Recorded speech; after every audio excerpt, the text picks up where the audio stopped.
This video will have everything you've ever needed to know about the schools of magic in D&D, condensed into one easily digestible Willowares flavored tablet. Please don't eat me though, I'm definitely a choking hazard. What they are, how to identify them easily, why you should even care, is this your beautiful house or is this your beautiful wife? All that good stuff. But more importantly, we're going to talk about the big problem with schools of magic. Hi everyone, I'm Willowares, and today I'm going to demystify the mysterious magic schools that seem to warp with every new edition of D&D, and why just one spell is good enough reason to learn all of the schools and what they do, and why magic schools are one of the biggest letdowns of the game for me. And in classic Willowares fashion, we'll have an extra creepy brand new magic school for you to sink your teeth into. So let's do it, let's go to school. Now, in many magic systems, spells are usually divided up by some kind of type. For example, wood, fire, earth, metal, and water.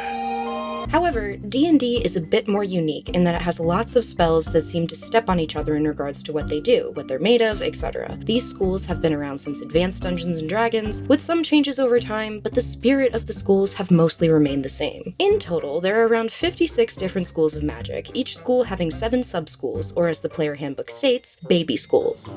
I'm just kidding.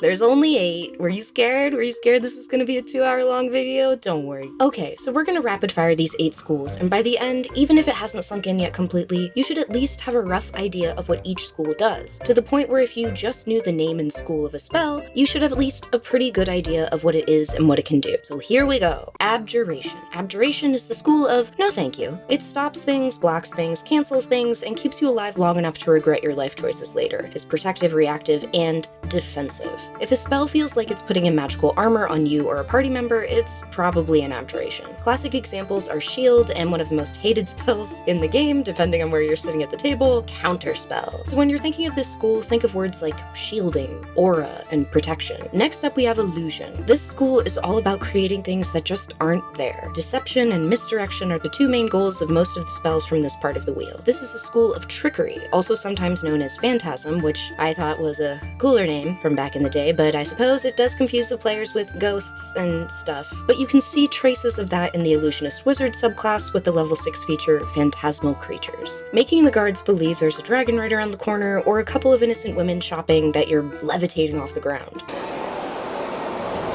What?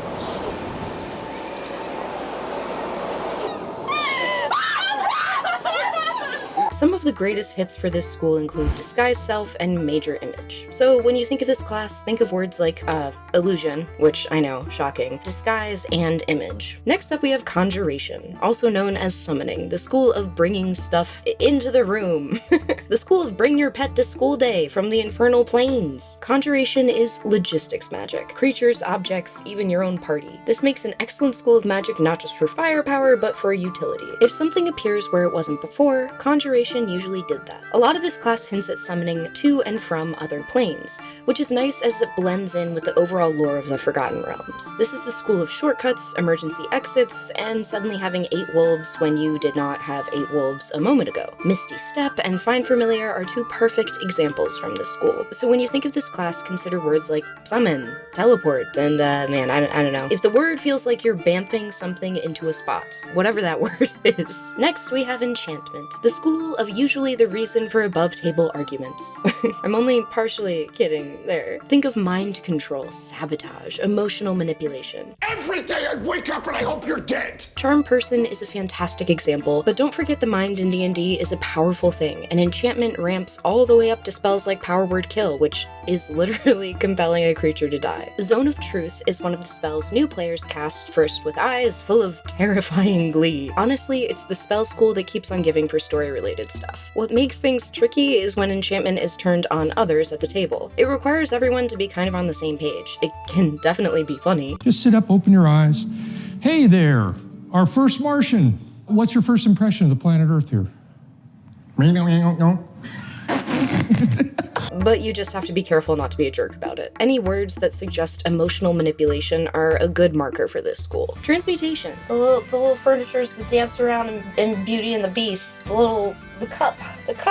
While Enchantment holds sway over the realm of the mind, Transmutation completely holds sway over the realm of the physical, except for certain spells. I'll get to those later. The school of making one thing into another, and by that I don't mean just turning lead into gold. It's a fantastic school for pushing horror, gills growing on your body to let you breathe in the water, but also a great utility school as well. Now, most of it isn't permanent until higher levels, but it has some of the most useful spells in the game. True Polymorph, for example, grants you the ability to change the form of your target potentially forever, and to me that goes toe-to-toe with spells like Wish. Now, Transmutation to me is hard to boil down to a few words spell-wise, but just keep an ear out for words that suggest changing the physical nature of something. Evocation, the school of blowing stuff up. I told you. Back in the day, this school used to be called the School of Invocation, later on switching the I for an E. This is a school of DPS mostly, using your caster powers to create powerful forces to fell your enemies. There was a time where this was healing spells as well, but Wizards of the Coast, Official Wizard Scholar Academy changed that. Now, don't get me wrong, plenty of non-evocation spells in D&D are pure DPS, but Evocation just has the market cornered on it. This school has some of the most famous spells of D&D, such as Moonbeam, Lightning Bolt, and of course, Fireball. This school is, I think, what people think of most when they think of wizardly, classic fantasy magic. I shoot lightning out of my hands! Stuff like that. And as for hints as to what themes Evocation frequently uses in its spells, it's a bit more complex than just look for elements like fire and lightning. For example, Lightning Arrow is a transmutation spell. That's because you're transforming the ammunition. But Lightning Bolt isn't an entity being summoned like a Conjuration, or something being transformed like a transmutation. It's just manifesting on its own. So it's Evocation. The best descriptor of this school I've found is from the Forgotten Realms wiki. The school of Evocation is, quote, in effect, creating something out of nothing, unquote. Divination. The school of wanting to know better. Do you want to be a detective? Do you want to be a soothsayer? Divination is the school for you. Find an object, identify an object. If the object is invisible, see that object, date that object. It's the school that's all about gathering information, seeing into the future, and finding clues for your party's adventure. If Brad Pitt was a divination wizard, oh, this is terrible.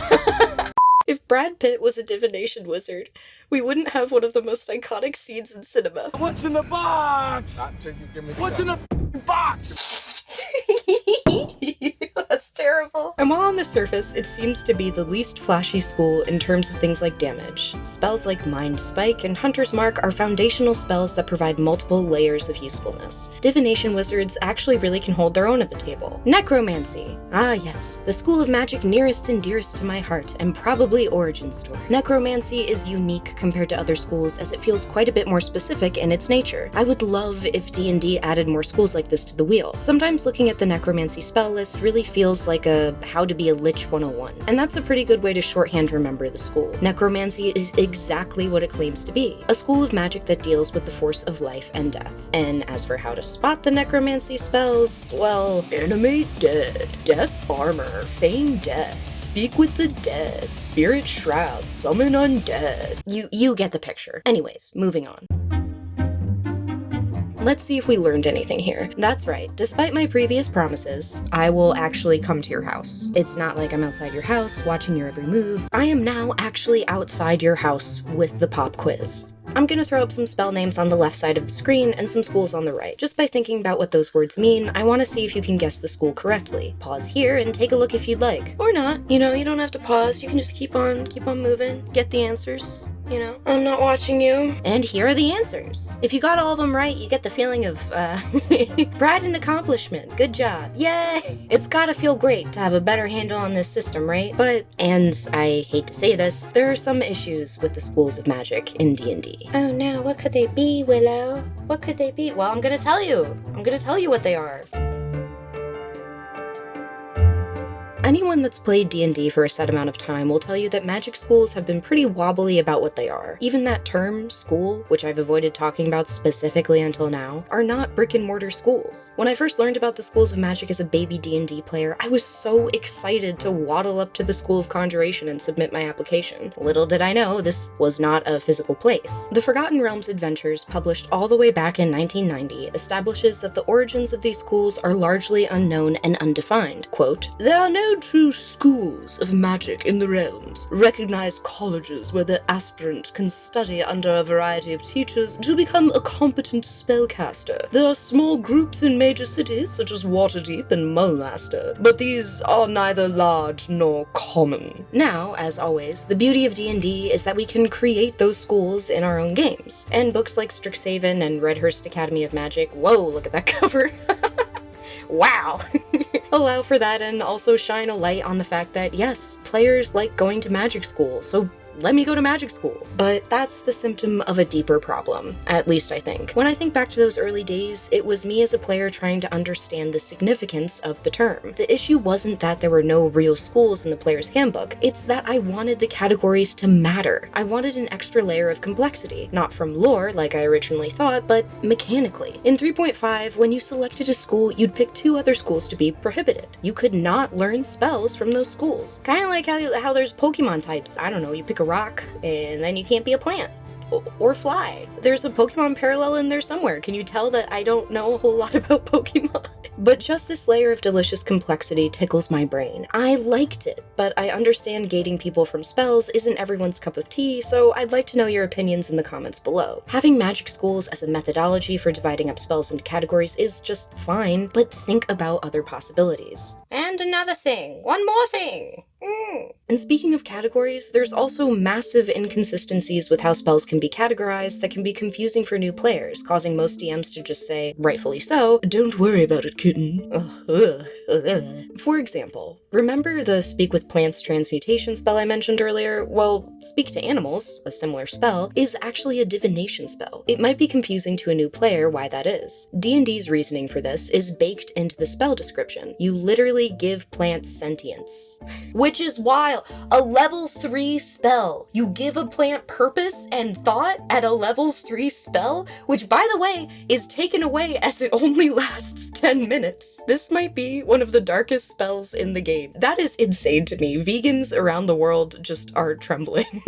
Maybe it should be divination and we don't give plants consciousness. I don't know. But wait, that means all grass in the world now has feelings. And every time we cut the lawn, oh my god. Now, obviously, you don't have to play Speak with Plants that literally, but it highlights the issue with magic schools. Certain spells, by nature of their mechanics and outcome, want to belong to multiple schools. Most healing spells, for example, have been Necromancy, Conjuration, Invocation, Evocation, now Abjuration, I think. Let me check for a second. Yes, now Abjuration. Personally, I enjoy the idea of healing being in the necromancy sphere, as it seems to be the area of life and death, but let me know what you think in the comments. Either way, spells have had a hard time being categorized in D&D, so why should we care about schools if so much of this changes willy-nilly? Okay. So, magic schools. They don't matter as much as they used to, spells change all the time, and not everybody is going to be a wizard. So why do we care? Can't we just drop out of magic school and go to the magic corner store and hang out with our magic friends and drink magical Slurpees? Well, yeah, you can, but I argue there's 2 big reasons why you should know magic schools. Number 1 is that magic schools are in the bedrock of this game we play. Knowing about how they work gives you another tool in your kit to understand the game philosophy that is in the very bones of D&D. You know, it's kind of like a drag path etched in the surface as evidence. Basically what I'm saying is there a more true journey than the journey of knowing the thing you love from the inside out? Knowledge for the sake of knowledge is the most noble of pursuits, nay, privilege of the human mind. Oh, that's not good enough for you? You want a concrete example, Mr. Jingling Keys? Fine. Reason 2, detect magic. If you are in a game of D&D and you are exploring, which is one of the 3 major pillars of play, you will run into this spell. Throw it up on the screen, the description, if you haven't already. Thank you. Now, let's read the relevant part. If you sense magic in this way, you can use your action to see a faint aura around any visible creature or object in the area that bears magic, and you learn its school of magic, if any. This is one of the bread and butter puzzles of D&D, and yes, I say it's a puzzle. It will be most likely one of the first quote-unquote puzzles you encounter. The party walks up to a tomb. One party member casts detect magic, and if there's a spell there, the DM will tell tell you what school it's from, if any, but most likely it will be from a school. It would be very surprising if it wasn't from a school. And you don't want to be a dumb baby, do you? You don't want to just sit there as the DM says it's a Conjuration spell and everyone pretends what that means. But knowing gives you the tools to approach this mystery. Is it a trap? Is it a boon? Is it a lich in hiding? And that's the kind of thing I want to see in my games. Players being rewarded for taking in information about the world and applying it. Magic schools are an amazing shorthand to deliver hints, provide color to settings, etc. You're a DM in a pinch for a side quest, bam, your table is now being summoned by a wizard to help him track down an ancient transmutation spell. The whole dungeon can be that one spell theme, or maybe it's the only type of spell that NPC can cast. In short, why would you ignore part of the game that can easily add depth? These reasons, and detect magic, is where I see a flicker of how magic schools can matter, and I want to protect that flame. As a game dev, I understand the frustration of seeing a system that has so much potential but can't be delved into because it might topple the delicate ecosystem of balance. But the idea of stripping away magic schools as a whole or simplifying them down just doesn't sit right with me, and I'm not sure what the solution is, but it's gotta be a Pathfinder people. This is not an invitation. This is not No, don't. But in all seriousness, if you graze through any older books, you can find mentions of all different types of magic that have been lost or left behind. I'd love to do a separate video on just how magic works in the Forgotten Realms, to sit back and go on about Vancian magic and how moving away from that system changed D&D as a whole forever. So if you'd like me to do that, let me know, but let's get back to the meat of the video. It wouldn't be a Willowers video without a creepy story to sink our teeth into. So grab a snack, sit back, and I hope you enjoy this twisted tale. Monday. Are we recording? Ah, yes. Where should I start? Chasing ghosts. That's the term that repeats in my head as I sit with my assistant in the only tavern in the small sodden village of Blackthorn, a sputtering of tiny houses that cling to the edge of the woods. But it is here, according to a handful of moth-eaten scripts, that the 9th School of Magic was born. Only, if you try to pry a single detail about it, no one can recall a thing. At least on record. So I've holed up in this excuse for an establishment to verbally recount any information I gather. Tuesday. By chasing ghosts, I do mean ghosts. It seems anyone that was a practitioner of this school is long gone or in hiding. The only hint I've seen are carvings on the buildings themselves, a winged being holding a tree. This imagery doesn't connect with anything I know, so I can only assume that it has something to do with the 9th School.